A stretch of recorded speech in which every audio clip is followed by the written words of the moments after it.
Hello, everybody, and welcome back to another episode of Kobold Chats. My name is Kendrick, or Kendo, whichever you prefer. I use they, he pronouns, and hey, this is the first time we are doing Kobold Chats over on the Kobold Press Discord, and it's super. I see we have the RX78-2 on our server. Thank you for your service in the 1-year war. I appreciate it. I know all of us do in the Federation. But I'm not here to talk about Gundam, as is my want to do. I'm here to talk about Kobold Press, like I do every week thereabout when we aren't taking a Kobold break. We didn't have an episode last week because we were taking a little bit of time for the Kobolds to appreciate all of the work that, we have done. We took a little day off. I could talk about Gundam and ToB. That's so true. Because with the in the labyrinth, all worlds exist, including the Universal Century. But enough about Gundam. I can't talk about Gundam right now. Dang it! Stop trying to get me to talk about Gundam. We are here to talk about Kobold Press. As I just said, this is our first time doing Kobold Chats over on the Discord. So if you aren't already a part of the Discord, you're watching this over on Twitch, which we are live on. Hi, everybody. Or if you're watching the VOD on YouTube, the Friday this comes out, or at any other point, if you aren't already a part of the Discord, I do recommend it. Partially just because I think it's kind of cool, but partially because you get to see me here. But also because I personally believe that having a dedicated space to be able to engage with people who like the same thing that you do, to be able to build community Gundam New Mechanist subclass, that would be great. Sorry, God, I saw Gundam and immediately. Hi, Bug. My cat's staring at me. But being able to share space with people who like the thing that you like, building community around, fandom, this thing that we spend a lot of money and a lot of time in our everyday week to be able to have fun with our friends. Having a space where more friends can be made is just kind of better, and plus, you get to be here. So I just put the link to the Discord in the chat. It's going to be in the not the comment section of the YouTube, but the description of the YouTube. And there is that. Happy to be here. All right, let's move on. Hey, G. What are we talking about this week? So today's topic, the Kobold Staff Pick Sale. We have another amazing pick for the Kobold Staff Pick Sale. If you don't know what it is, for the past, this is the third. This is the last week. It's either the third or fourth week. This is a weird month with too many weeks, in my personal opinion. But for the past couple of weeks, we have been releasing or unveiling Kobold Press products. That's a hard word to say over and over again. Kobold Press products chosen by Kobold Press staff as some of their favorites to give to you for 18% off, because there have been 18, or we're almost at 18 wonderful years of Kobold Press. Now, I say almost 18 because, it's the 18-year anniversary this year. We aren't there quite yet. Because when we get there, we get to celebrate Kobold Con, which is a thing I will talk about a little bit later. But right now, Kobold Staff Pick Sale. So what was picked today? Well, you might already be able to tell because of the graphic that's in there. But it is Tales from the Shadow, picked by our art director, Mark Rattle. Besides being an excellent collection of loosely linked adventures set in and around the Shadow Realm, this book contains the updated and expanded version of the first adventure I wrote for Kobold Press, Shadows of the Dusk Queen. So it has a very special place in my heart. Not only that, but there is also a background plot that weaves through the adventures, culminating in Shadows of the Dusk Queen, involving a fabled item called the Shadow Grimoire. Fabled Items, which first debuted in the Vault of Magic, was kind of my baby.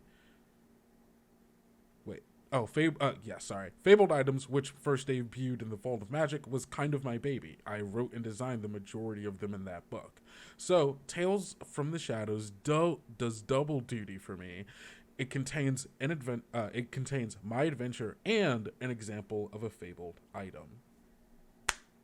Thank you, Mark, for choosing Tales of Shadows. We looked through the Book of Ebontides, which is not necessarily a companion book because you don't need both of them. I mean, they're companions and they like being next to each other. They help influence each other and they help build on what the other is bringing.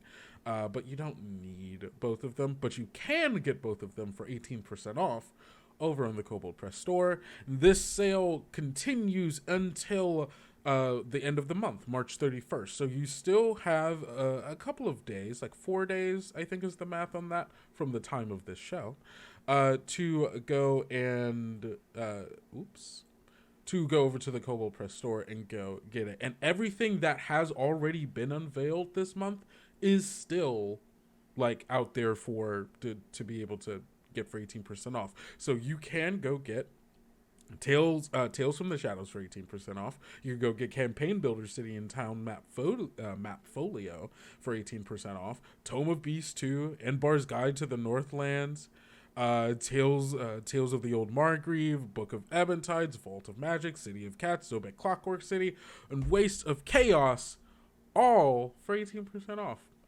for the next 4 days of this recording.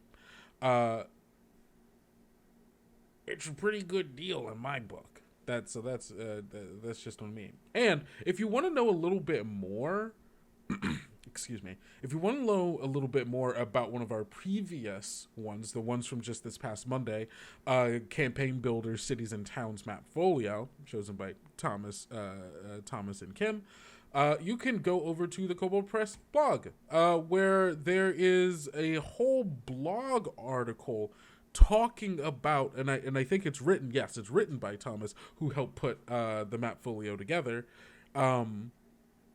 just talking about maps and what is in a map pack and how to and like the kind of philosophy and thought process behind it, which I'm a huge fan of because I like essays. I'm that kind of person. So yeah, go on over to the Kobold Press blog, as I will continue to shill for the Kobold Press blog. It is a constant stream of free content that either you can use in your game or can help inform your game. And there's like a new one every day, almost every day. I think every day except for like the weekends. But like, that's still a lot. That's so much. That's hundreds of free resources for you a year. You ever think about that? Because you should. So, that's that's that. Enough talking about that, though. On to the next thing, which is Tome of Beasts. Tome of Beasts 1, the 2023 remaster of the remastered version of Tome of Beasts, is on D&D Beyond right now. Which is a game we all know that everybody's been asking for it to be on D&D Beyond, because it is I guess for some of the people who are in the Discord, if you aren't already familiar with me, Tome of Beasts is my first book, not my first book, but was my first like non-D&D like Wizards of the Coast supplement that I got for D&D. It was the first like example of something that made me go, oh, I can just kind of do whatever I want with this game. You know, it was my introduction into like homebrewing and changing monsters and really getting into like, because I had always homebrewed the game as far as like settings go, but I always took monsters from the book because like it was easy. It's there. I didn't have to think about it. But Tome of Beasts really made me want to think about it and think about, oh, what is possible with monsters, with mechanics, and like it honestly is the thing that really kind of got me into game design in the first place. I don't know. It's one of my favorite books, and it's on D&D Beyond now. So you can go get it. So you can go get it on D&D Beyond. You have access to all of the stats, and you also get access if you. I think if you have access to like the D&D Beyond like virtual tabletop, you can just like take tokens and assets, put them on there, and it's directly like tied to their stat blocks and stuff.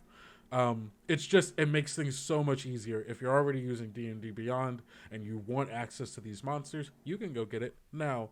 I realize I've been putting some of these links in Twitch, but I haven't been putting them in the Discord. So for all of the links that I've been talking about so far, so for the staff pick sale, bam, here's a link for you.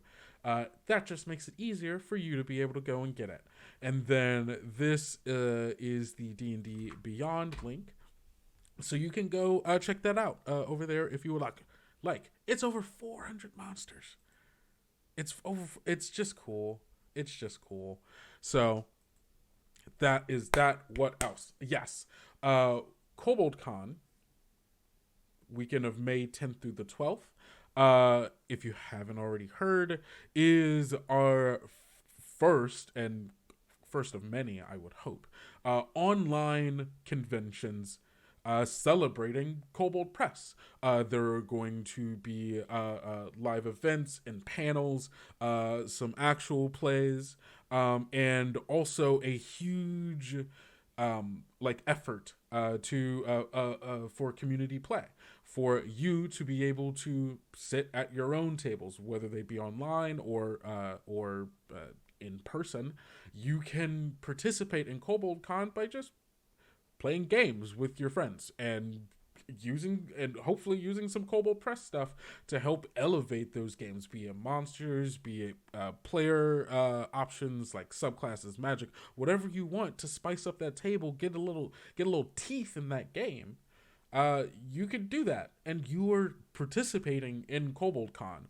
And we're also, there are going to be scholarships. We're going to be unveiling and talking about some of what the future of Kobold Press looks like, and products and stuff. It's going to be a good time. And if you want to be a GM for Kobold Con, if you want to run an online game for Kobold Con, hey, there are signups that you can go do, that you can go do right now. And hold on, I'm sorry, I got a little distracted because I was looking for a link. Bam, there we go. I'm putting the link in the chats of both Discord and Twitch, and also it will be in the description of this YouTube VOD whenever you go watch it, or whenever you are watching it. And you can go sign up to be a GM for Kobold Con. Like I said, it's a pretty short easy application. You're just putting in your name, you're giving some contact information, you're letting us know if you've ever run a game before, and if you would be okay with following the Kobold Press code. But hey, if you're cool with all of that, you have a chance to be a GM for Kobold Press, taking a part in our very first online convention. You're there at the setting of the ground zero. You can get yourself, we're not going to get you one, but you could get yourself a little plaque that says, I was there, I GM'd for Kobold Con 2024. I'm the best, and no one can take that from me. Is that a long plaque? Yes. But it's a plaque that you could get for yourself, and I would be in 100% support of you if you did. Now, going alongside that, there are now also assistant sign-ups for Gen Con, which is coming up. I think, Zach, can you remind me when Gen Con is? Thank you, Juby. I'm glad you think the plaque sounds good. So this is the link to the Gen Con assistant form. Very similar. August 1st to the 4th. Thank you. So in this upcoming August, if you are going to Gen Con and you want to be an event assistant helping us with our organized play, because there are going to be a lot of people playing games and we're going to need a lot of help doing that, right? So it is compensated. You will be paid $15 an hour and receive a $300 stipend.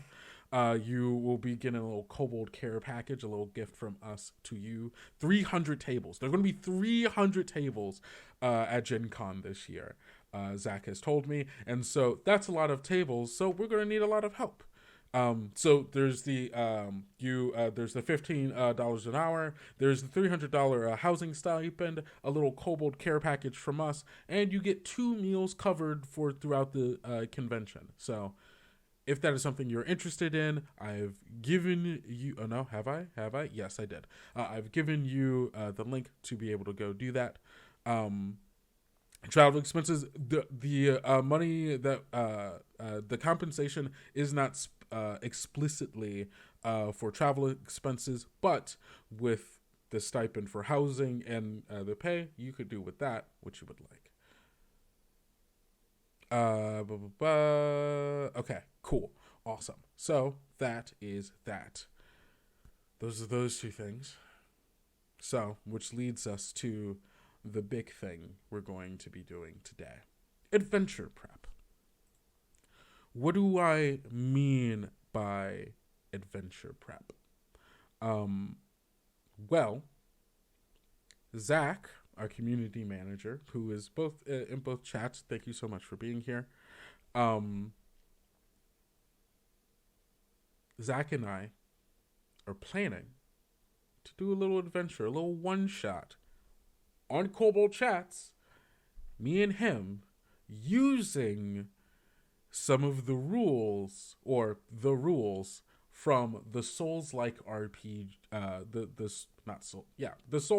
Soulslike supplement from Kobold Press. What is the Soulslike supplement? Well, you could go check a previous Kobold Chats to if you want the full lowdown of what it is, or I can just tell you right now, the Soulslike Roleplaying PDF is a supplement by Kobold Press that came out a couple of weeks ago that helps you run a game similar to like some of your favorite Souls-like games. Dark Souls. I really had to stop myself from just going Dark Souls, Dark Souls 2, Dark Souls 3. But I wouldn't have been wrong, but also Bloodborne, Sekiro, Elden Ring, which is getting its DLC soon. Yeah, so yes, Elden Ring tabletop, basically. And so this PDF gives you rules and structure to be able to run a game similar to those things. And so we're going to be doing a one-on-one game, me and Zach, on Kobold Chats. Don't know the specific date, but once I do, I'll let you know. And I think we talked about also doing doing another Kobold Chats that'll be a character creation. So I'm excited about that as well. But this gives you rules, structure, some magic items, and kind of a setup adventure to play a Souls-like game in Tales of the Valiant or D&D 5e. It's great. It's $4.99. It's nice. If you want to know, if you want a little bit more of a look into it, you can go check out the previous Kobold Chats where we talked about it. But today, I'm going to be starting the prep for that adventure. Zach, I hope you're okay with spoilers, because I'm going to be talking about it, but I almost guarantee you the experience of what's going to happen is going to be different. Now, in order to accomplish this task of creating a Souls-like adventure, thank you, Jiro. We're good. I don't need your help anymore. I appreciate your service. In order to accomplish this, so as a little bit of background for myself, I love Dark Souls. Dark Souls is one of my favorite games. Dark Souls 1 specifically. I have played through I'll get spoiled when I die the first time. You know, it's so fair. I mean, well, yeah, you know. I mean, whatever. Uh, there's something about the mechanical like simplicity ultimately of Dark Souls, and like the way in which the game tries to teach you how to play and like how to navigate it as you're doing it, as well as like the kind of like the challenging aspects of it.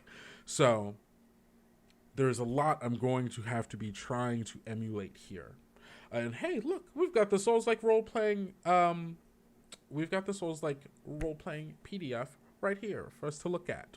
Amazing. So I'm just going to go through this super quick, and what we're doing basically to take out the key components of what I'm going to essentially be like looking for, or like trying to use to my advantage, or as like a framework also. So hold on, give me 1 second. I'm moving things, moving windows around so I can make sure I've got all the stuff I need. Okay. Cool. Yeah, okay. I don't need that. Oops. Sorry. Sometimes technology is mean. Okay. Cool. And I'll be ready now. Okay, cool. So we've got our Google Doc that we're going to be doing a lot of this outline, and then we've got our PDF here. So looking through this, let's go single page. There are 5 core rules. Hey there. Okay, cool. There are 5 core rules that are going to help make this game a Souls-like game. 1, the spark of life grants great power. With their true soul stolen, the PCs become undead hollows. However, various items in the campaign can restore the spark of life, temporarily restoring warmth, life, and power to the PC who uses it. This is a new condition called Spark of Life. While a PC has this condition, they may roll 2d20 and take the higher result once per turn when making the following: attack action, cast a spell action, a skill check, or a saving throw. I think that's it. Does it? Yeah. Okay, cool. So those are Spark of Life is going to be the core thing tying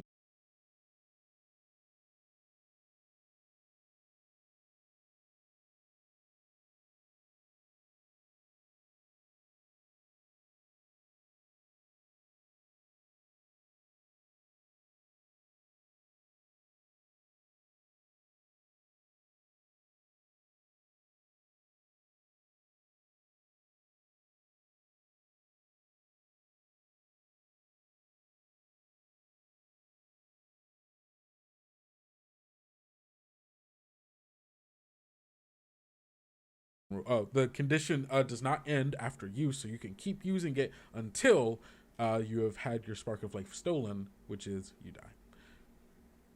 A creature with a Spark of Life condition keeps it until their hit points drop to 0.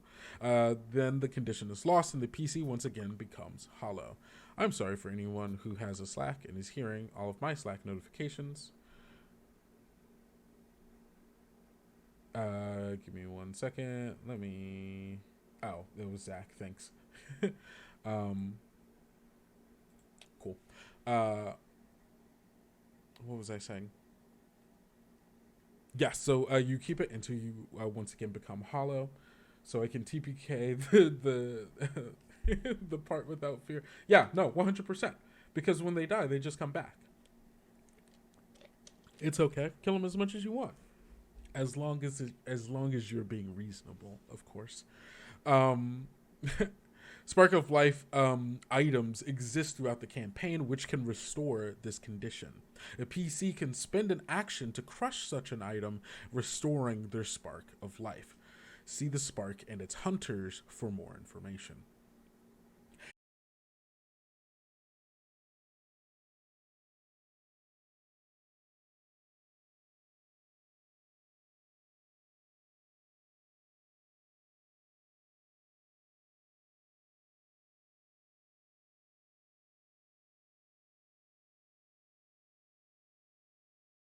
unavailable. Some NPCs are afraid of hollow characters, fearing contagion.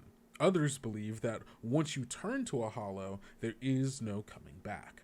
Being a hollow has at least one non-mechanical benefit, however. It protects the adventuring party from spark hunters, humanoid NPCs who hunt creatures for their spark of life. So that's that.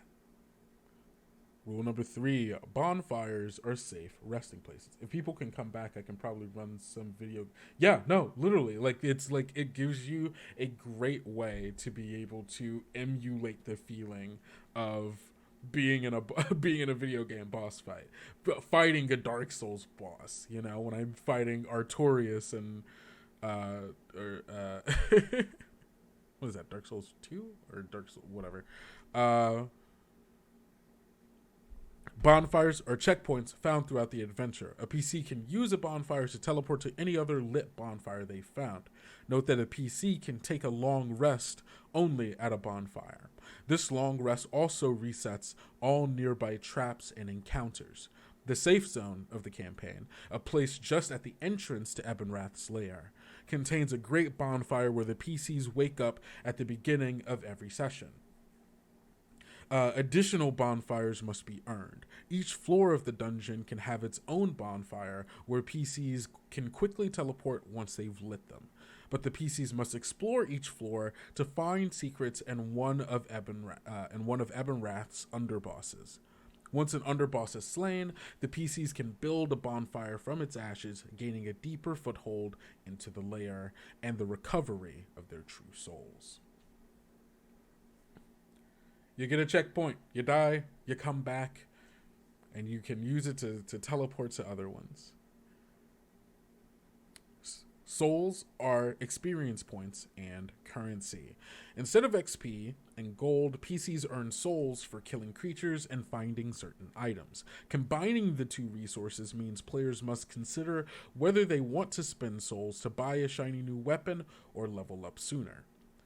This manufactured scarcity is offset by monsters resetting after a rest at a bonfire. Any found items that provide additional souls and high-value souls obtained from Ebonrath's many underbosses. Hello, Rawlings Warren. Welcome to Kobold Chats. Yes, we are talking about the Soulslike Roleplaying PDF, which is over on the Kobold Press store. I can put you a quick link here. Bam, there you go. Because I am prepping an adventure that we're going to be running on Kobold Chats at one point or another, that is going to be Soulslike. So, that's rule number 4. And then rule number 5, death is not the end. This rule underpins all of the others. When a PC drops to 0 HP, they do not make death saves and are not killed. Instead, at that moment, the PC instantly reappears at the last bonfire where they took a long rest. Any souls they gathered are left on the spot where they died. To recover those souls, the PC must travel to where they died and take the use an object action to pick them up. Only the PC who dropped souls can pick up those souls again. So, 5 rules. These are the 5 rules that will lay the foundation for what this game is like. So, what have I learned from these rules? What am I taking from these rules? Well, let's put this, I want to make another one of these. That's just going to be notes. Notes. Capital O, notes. Okay. So, what are we taking from this? Death is not the end.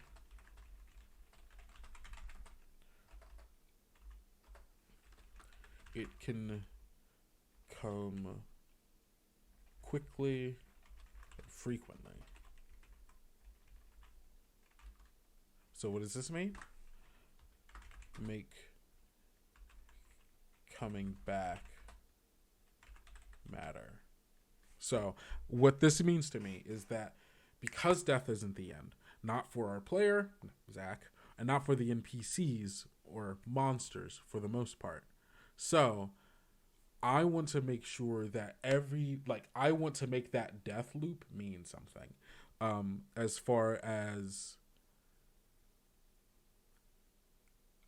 dying should give you an experience and the chance to become more efficient over time. That's the great thing about Dark Souls, right? So that could be in a room.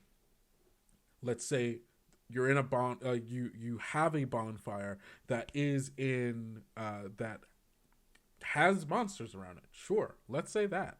When you coming back to the same room with the same monsters who will probably act very similarly should allow you, like, maybe you find something new in the room, or you learn that there's something in the room that you can use to make your fight much easier. In one loop, you come back to it, and now rather than having to stumble around, make mistakes before you find it, you just go straight to it, get it, use it, done. That's the kind of experience I think I want to cultivate. So that's a big thing so far that matters. I want this also tells me I want to make interesting items and characters.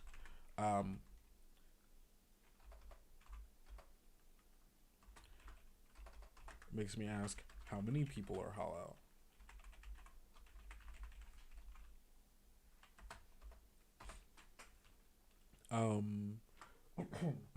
Excuse me. How many people are hollow? How do people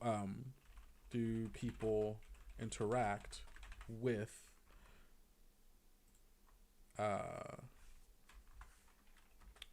items that give spark or give the spark of life? I will make this Souls like child's play. You say that.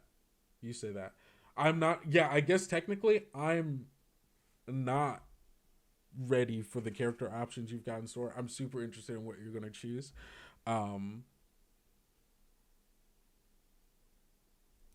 I like a challenge. That's all I gotta say. Does the doc have tactics for monsters? This specific document doesn't have tactics for monsters, but in a lot of like Tome of Beasts, Monster of Art, and like all of those things typically also have like descriptions of the monsters and like ways they would fight. And so I think it's really just tweaking those a little bit to make them, if you would like, more formulaic so that they're the pattern can be recognizable, or you just make them more vicious because you want more of a challenge, or you do both.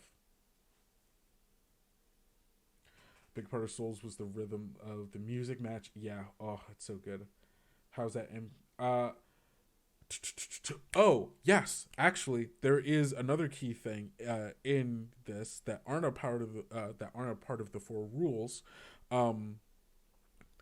There is evasion and countering mechanics that are added to the game. Let me go over that really quick. Thank you for asking that, because I kind of forgot it. I know it's not exactly what you were talking about, but as far as like getting to a rhythm of the game, and like learning like how people attack and so on and so forth, roll and poke the tried and true. So for this adds 2 additional reactions that players can take during combat. The counter, when a humanoid targets you with a melee weapon attack, but not an unarmed strike or improvised weapon, you can use your reaction to redirect the attack and expose your attacker. Make a special weapon attack roll called a counter check. If your counter check result is higher than the attack roll that triggered this reaction, you take no damage from the attack targeting you, and the first attack against the target next turn ignores the AC bonus from any armor they wear. So that's the staggering them and going in for the counter. In addition, you have advantage on your counter check when you wield a finesse weapon. So you kind of get all my rapier fans out there. They get a little, what is it called? A riposte? Yeah, there you go. A riposte. The first attack of a multi-attack cannot be countered if your counter check fails. The attack targeting you automatically succeeds, even if its initial attack roll missed you. So, riposte. Hello, welcome in. Okay, so you cannot counter the first the multi-attack because it's kind of assumed there's a bit of a momentum where you can't really do it, so it's about timing, as usual. But we also have the reaction evade. When an attacker targets you with a multi-attack action, you can use your reaction to evade harm. Make a strength, athletics, or dex acrobatics checks, your choice, contested by the attack roll of the multi-attack targeting you, that you use your reaction on. If the result of your check exceeds the contesting attack roll, you take no damage and move to an adjacent space without incurring opportunity attacks. So this evade is for that first attack and the multi-attack where you can, boom, try to dodge out of the way. When you use your reaction to evade, you can evade a number of attacks from a single target up to your proficiency bonus. Sorry, I missed that, but why ToB 1 when it's broken? I am not sure what you mean by that. If you could clarify, I might be able to answer. You have advantage on evade. You have advantage on your check to evade if you are wearing light armor or no armor. You have disadvantage if you are wearing heavy armor or encumbered. So if you're wearing the big heavy armor, it's going to be a little harder. If you're wearing light armor, you get that little speed bonus. Boom, you get to do it a little better and faster. So this is kind of emulating the rhythm of combat and like dodging and evading, trying to keep it, a little balanced. You can't do it on every attack, but for multi-attacks, you certainly can. But you can also try to counter on every thing and potentially fail. You do have to use your reaction to do it, so you do miss out on any reaction spells that you're trying to do or any opportunity attacks or anything like that at all. So you gotta watch out for that. So back to this. What else did I learn? Make interesting characters, items and characters. How many people hollow? How many people are hollow? What does it mean to them? I heard Tome of Beasts 1 is broken and now it's I see. Like you're like unbalanced. I think that there are people who believe that Kobold Press's work is unbalanced, and to that I say, it just has more teeth. Players hit harder, monsters hit harder. If you want epic fantasy and you want to feel like a hero, you're going to have to hit harder, and if you hit harder, so do the monsters. So, it's broken is subjective. I think based on the person saying it, and the reason why it's on D&D Beyond is because people have been asking for it. It's our most requested book to be on D&D Beyond. So we are in the just punch it really hard. Yeah. So yeah, that's exactly what Zach said. How many people are hollow? So yeah, how many people are hollow? What does it mean to them? This will kind of give me an idea of like how they interact with each other and how they're going to interact with Zach. How do people interact with items that give the spark of life? Are they rare? I imagine they have to be.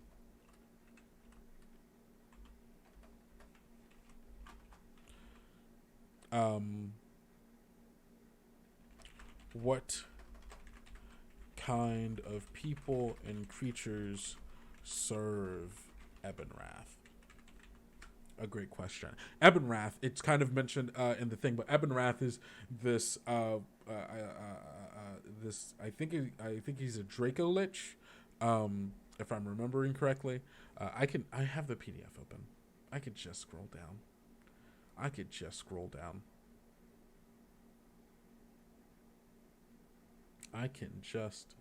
down. Ebonrath, what kind of dragon are you? Oh, he's just an adult black dragon. Okay, cool. He's just an adult black dragon. Is the major antagonist, breathes out the spout of dark necrotic flame and sucks up the souls of all these people who died to it, thus making them hollow. And so my question is, what kind of people or creatures serve Ebonrath?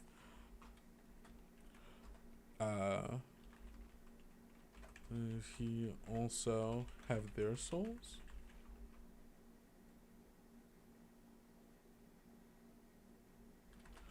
Are any of them hollowed?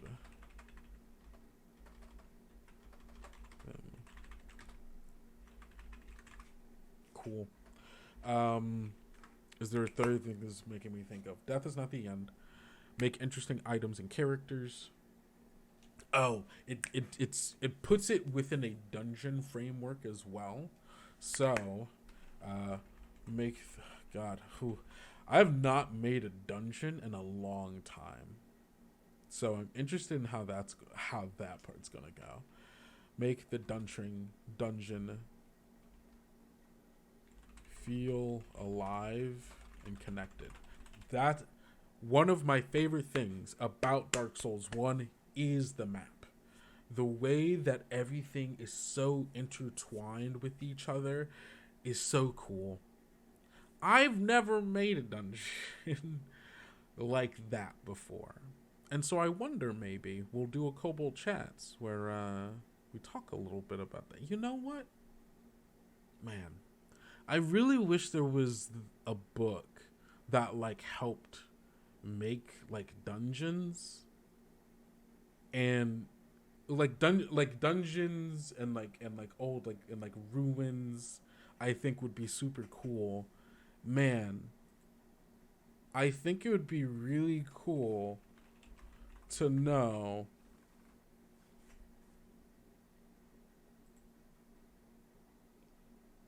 what if there was a book that did this, I wish does anyone know of a book that helps people make dungeons and ruins?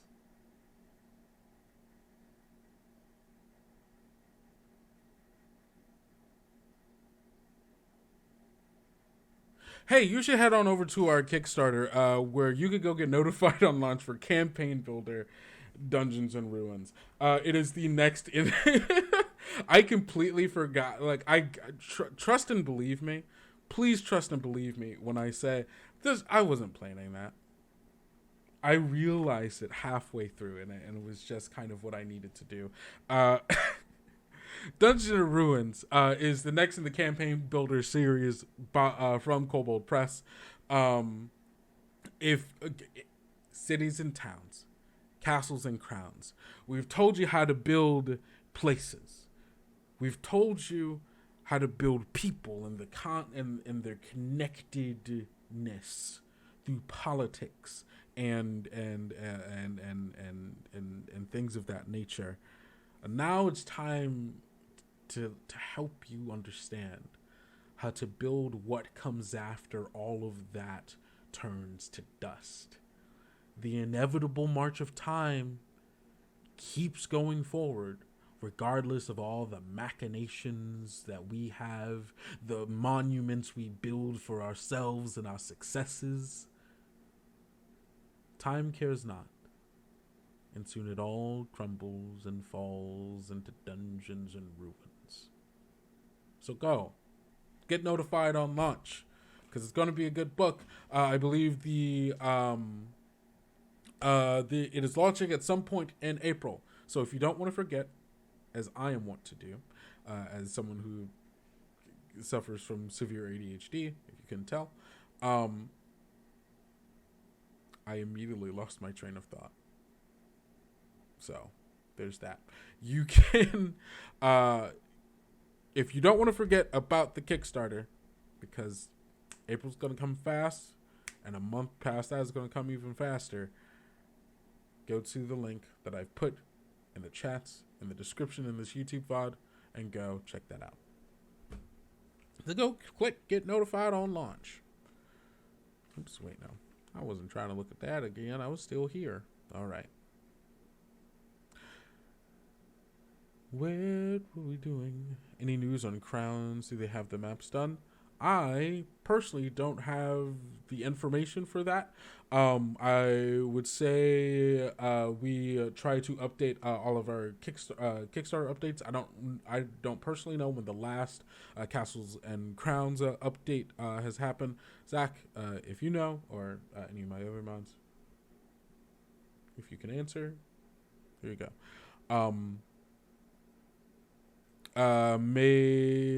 What was I saying? Oh yes, make the dungeon feel alive and connected. And I think I need to do some more forward thinking when it comes to like knowing what lower levels of the dungeon are going to be like as I build the earlier one, so I can kind of seed it in. So I need to think ahead.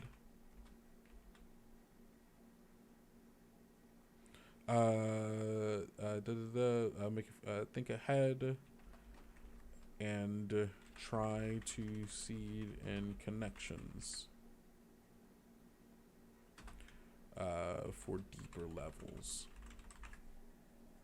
Okay, cool.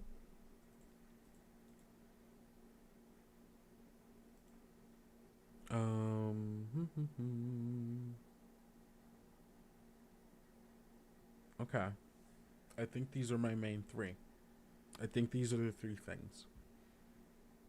Dang, this hour kind of went. I'm going to go a little bit past the hour. Obviously, this is going to be more than just one thing. This is going to be more than just one Kobold Chats, which I'm super down for. Honestly, I might see if any of my other fellow kobolds might want to come on and help me build this adventure for Zach. Especially, I'm going to need help with the dungeon thing. So, as a brief outline, so there is an introductory adventure right in the Soulslike Roleplaying PDF that kind of, or it's not like an adventure, it's more of a hook more than anything else, kind of like, oh, here's how you get them into this world, encountering Aberrath, so on and so forth.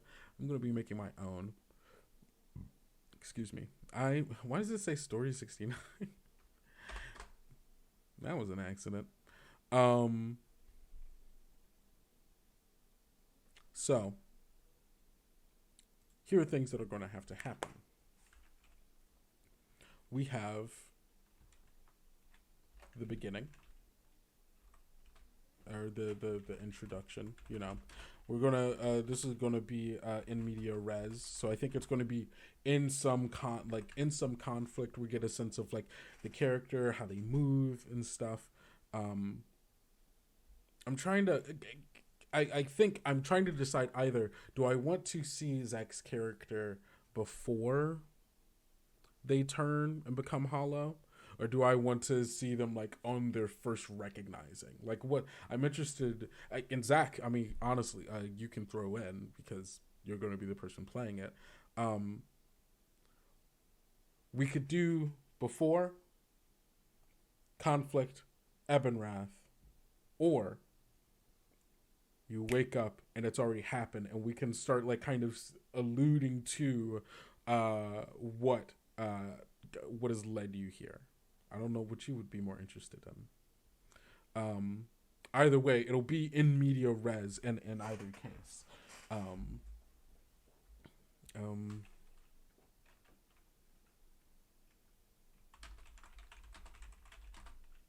I'm down for the faster pace. Okay, so like you're in it. Okay, cool. Okay. Then I already know what I'm going to do, and I'm super excited.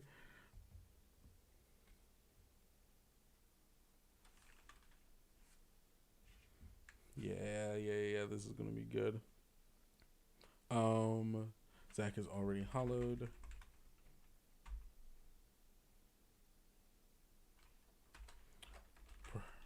Perhaps even in the dungeon. Like that. Okay, cool. So that is the introduction. It's going to, so I think, okay.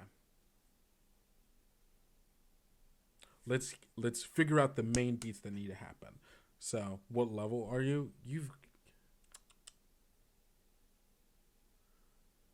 So we're going to be doing Tales of the Valiant, right? We could start you off. Do we want you to get your subclass in this dungeon? Or do we want you to have been a seasoned adventurer that was brought in here? Maybe seasoned adventurer. It gives a little bit more background that can be seeped in. Start you at 3rd level, maybe. Do you know what class you even want to play? Oh, you're playing a class no one has seen yet? Okay, so let's do level 1. Let's start level 1. I like that. Oh. What class? Because there's some good ones. Okay. Cool. So introduction is in medias res. Zach is already hollowed. Perhaps even in the dungeon. We gotta get you a bonfire. That's not necessarily the next thing, but this is important, beat. Things I need to know about the bonfire.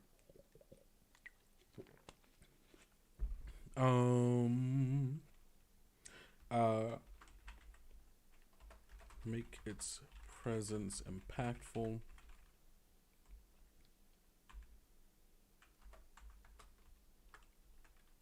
Warm and inviting, but powerful.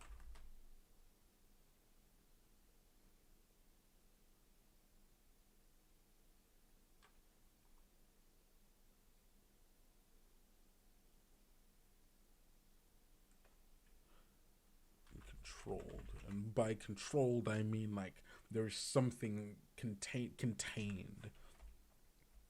Contained is probably the word I'm looking for. I want the bonfire to feel like when you're there and you're connected with a bonfire, it should that should fundamentally change something about the way that you view the world and yourself. It's like I haven't quite figured out the wording for it yet, but I want it to feel good, feel powerful, and almost like a temptation, even in some ways, I think. So that's important. There's got to be a boss.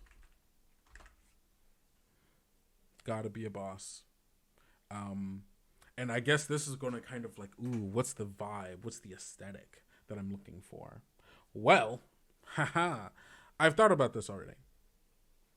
Which is why I've brought with us the Green Maiden. Another PDF coming from Kobold Press. Oh my! I started doing that voice and my cat left. So that's my cue to stop doing the voice. That's so funny. The Green Maiden is a supplement from Kobold Press. Sorry, I'm just getting some links for people, putting them in all of the various places that they need to go. Oh, my partner just got home. Hold on, give me one moment.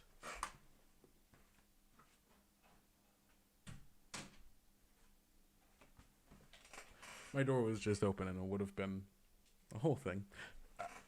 So, what was I saying? Oh, yes. It is a supplement introducing this powerful nature-infused succubus, I think she is, called the Green Maiden, who just goes around, loves nature, loves protecting nature, regardless of how ferocious it might be, and like imbuing like natural magic within people, and like creating like these magical artifacts and like plant creatures, which is super cool. I love it. We also one of a Dark Souls classic, the swamps. I forgot to unmute myself in Discord. Thank you, Zach. What was I saying? Green Maiden. I'm going to back it up a little bit. The Green Maiden, nature infused succubus, who is powerful, infusing a natural magic into things, creating artifacts, creating these creatures, and ultimately super cool. And also one of my favorite things, Dark Souls. I mean, well, I like swamps. I think swamps are cool. I love horror, big horror fan. Love bio horror, natural horror, body horror. Um, so, in the Dark Souls tradition, I think I'm gonna get weird. I'm gonna get horrific. But I also think we're gonna have some. I think the Green Maiden might be, or something akin, maybe not exactly like the Green Maiden as like she exists right now, because if it's a Dark Souls boss, it's got to be big, it's gotta be grand, so I might beef her up a bit, like visually, or like reconceptualize her. But in the Green Maiden PDF, there are a bunch of different biomes that she can potentially like be in, or have affected. Um, I think it's it's kind of sick. It's kind of dope. I do love her, and the magic that she does. And so I think we can find one of these locations and then set whatever like the this place looks like up like that. And like this also gives us like some more magic items, some interesting creatures we can throw in there. So I'm kind of down for that. Of these, I don't think it's a desert. That just doesn't, that don't feel right. It just don't feel right. So I don't think it's a desert. Could be a forest. Could be a forest. I do love the Bower Wolf. The Bower Wolf is super cool. What's the Bower Wolf? Well, obviously it's this cool plant wolf. CR 1/2, armor class of 14, has tactics, spider climb, plant resilience. It's got a multi attack, which would allow for please make me fight a Wolfgang Bower wolf. That's so funny.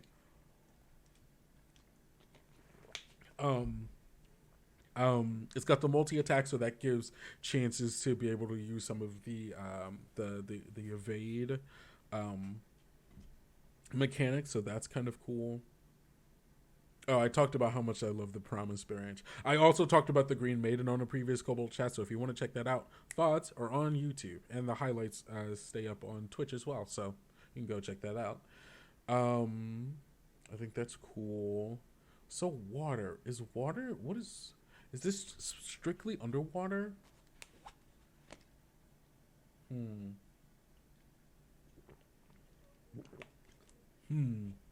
I guess this is underwater, because I was thinking maybe I could take water and try to make it like kind of swampy, maybe. The Kelpie Stallion is kind of cool.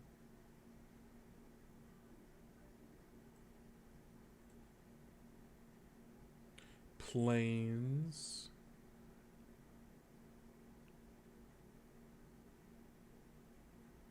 The snake. Oh, that's cool. Underground, maybe. I mean, underground makes sense, you know. Life finds a balance even in the lightless depths. Few creatures in this environment would be considered natural by surface dwellers, but an equilibrium takes hold in the dark beneath. Nature there is not, by default, cruel. Rather, it is persistent. Flora and fauna thrive on any fuel life leaves behind. Ooh, okay. Linger lichen. Wait, what's linger lichen? This plant has an inhuman intelligence, inhabiting any recently dead host it can find. Once it does inhabit a creature, and it inadvertently picks up the host's memories and desires and attempts to make sense of them. This is my favorite creature. I need you to understand, this is everything I'm about. This is everything I'm about. It's body horror. It's natural horror. It's creature struggling with its identity, pulled between two different existences. Like, oh, this is everything I'm about. We might be going underground, Zach. We might be going underground. Once it does inhabit, oh my god. So lichen can understand the mind it is now attached to. Once the host's desires are met, the body begins to expire, and the linger lichen must find a new host within a week. What's the host's desire? Oh, it picks up what it does. Ah.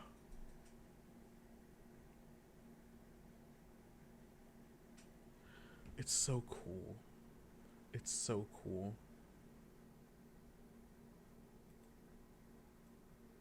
Actions. Consume.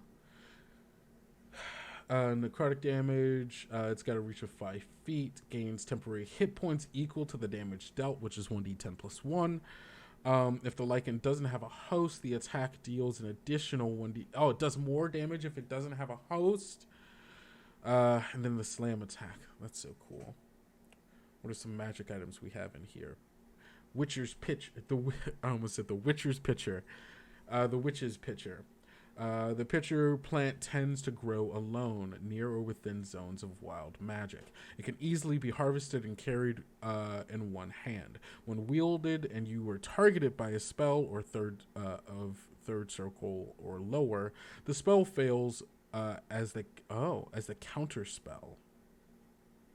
As if it was a counter spell. However, the Witch's pitcher traps the magic in its pitcher.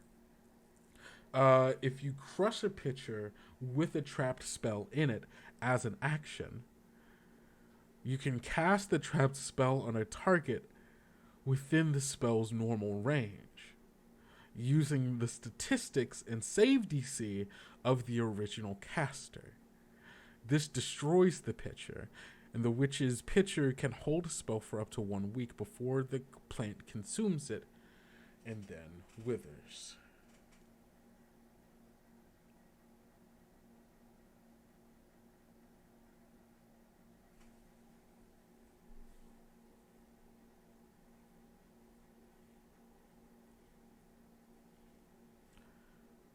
Why is this so cool? It has no right to be as cool as it is, I think. It's taking all the cool away from everything else, really, if you're thinking about it. Light shy.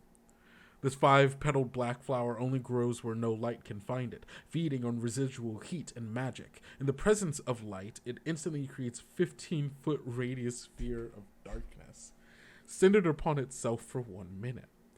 Afterward, its petals turn a bright, faintly glowing white. If eaten, a single petal grants a creature dark vision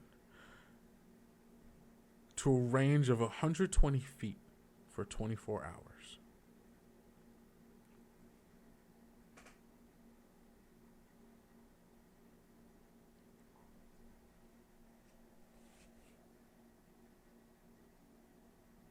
We're going underground.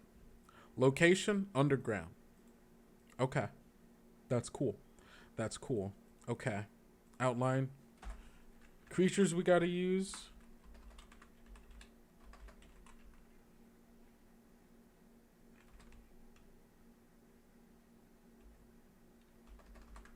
We're using the lichen. Definitely got to be linger lichen.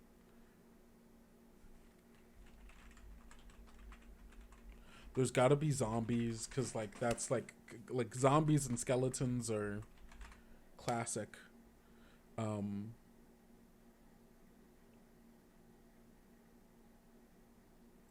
I was saying that I thought that the boss might be the Green Maiden, but I don't think she's this boss. I think this is how I make the dungeon feel alive and connected. She is not the boss. She has passed through here and fundamentally changed this place.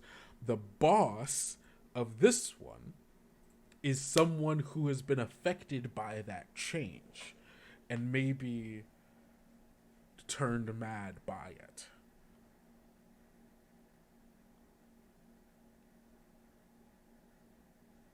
Okay. Boss, someone who has been corrupted or seduced by the Green Maiden.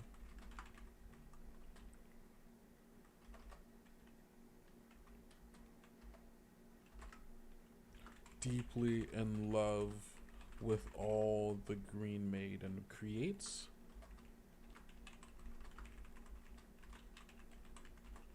Sees themselves as a protector of her creations. Like, someone like a gardener. Ooh, maybe it's a gardener. Maybe it's an evil gardener.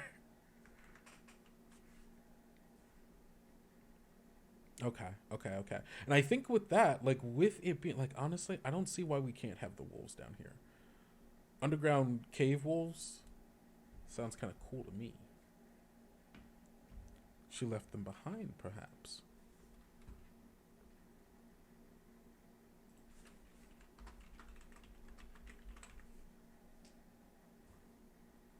Is there any of these other plant things that I want to use? Because honestly, I could just use them if I want.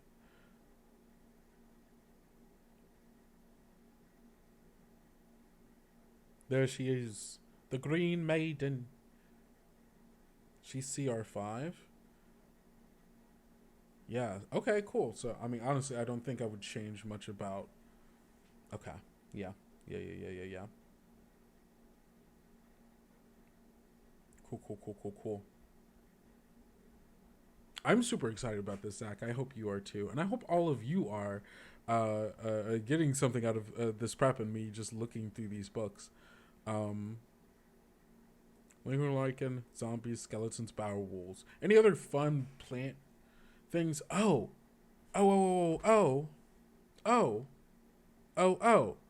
You know what I just remembered?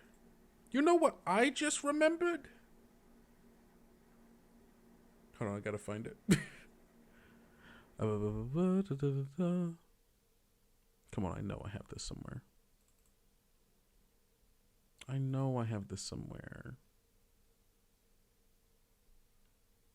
Yeah, wait, what? Where is it? Oh, there it is. I was just reading over it. The Tales of the Valiant Alpha.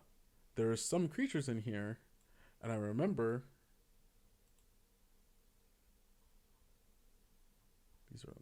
These are spells. Okay. I think they were earlier on.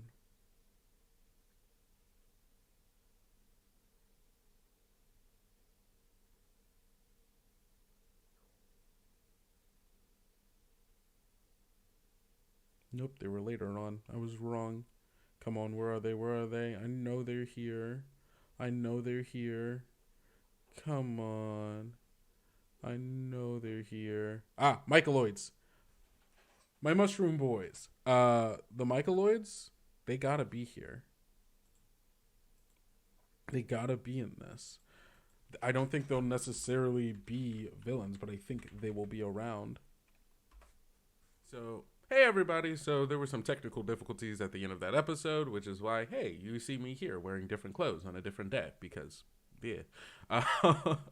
But thank you so much for listening to Kobold Chats. I had a lot of fun being able to look through all these books, starting to do some adventure prep for myself. And I hope that, this kind of helps show you how you can start using these books to start coming together with your own ideas for adventures. This is not the last time we're going to do this. I think we're going to be doing this a couple more times. So excited for that. Zach, you better look out. So, thank you so much for listening to Kobold Chats. All of the links previously mentioned in this episode are in the description for this VOD. So, go and check that out. And I think that's all I've got for you. So, don't forget to go out, eat enough food, drink enough water, get enough sleep, and take care of yourself. Because self-care is very important, especially in the times we're living in now. And don't forget to love yourself and everyone around you. Peace.